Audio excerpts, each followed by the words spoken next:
Hi, today I am in Google Chrome on my Mac to talk to you about Google Meet.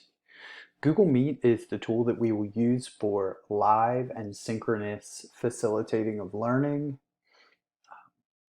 It is highly recommended that you use Google Chrome when using Google Meet. It seems to function the best for everyone in Google Chrome.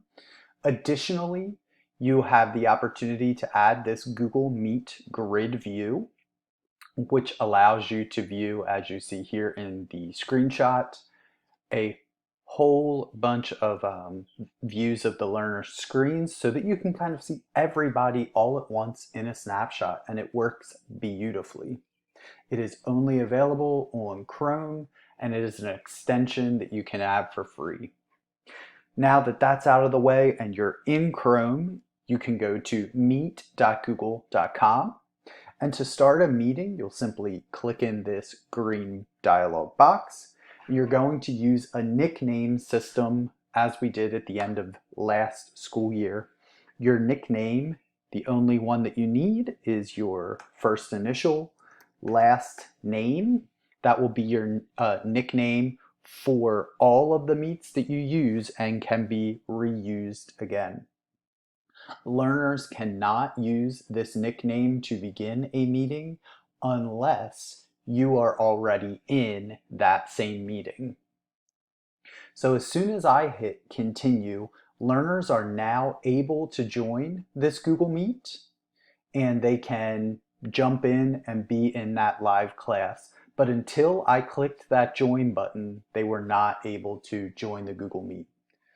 So now that I'm in here, we're having live class, they're listening, they're getting all kinds of great information. We can use the text chat to send documents back and forth, ask and answer questions, etc., etc. When class is over, I need to make sure that all the learners have left class prior to me leaving class. Remember that the restriction is learners can't join a meeting before you are in the meeting. However, they can stay in that meeting if you've left the meeting. I'd like to show you now how you can remove a learner from the meeting so that if the live session is over and you need to go, you can remove them and leave the meeting, closing it yourself. So I'm here at the end of class and I'd like to be able to leave the meeting, but test student still has not left. Maybe they left their computer or they're refusing to leave the meeting.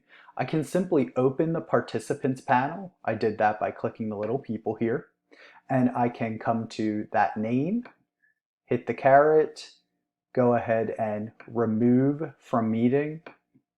And now I can safely end the call, or I can close the tab to end the call, and that learner should not be able to re-enter once I've left the meeting. So if I hang up here, and even if I'm sitting on this screen, they should not be able to get back in that meeting. So remember, they can't join if you are not there. However, they can stay in the meeting if you have left. So make sure everyone is out before you leave. You can reuse that same nickname to start a meeting again tomorrow, later today, next week, whatever the case is. So you can feel free to kind of share that nickname and leave that on your Schoology or Class Dojo course for everyone to have access to. They should not be able to join those meetings unless you're already in them. As always, I hope that this tutorial on Google Meet was helpful, and thanks for watching.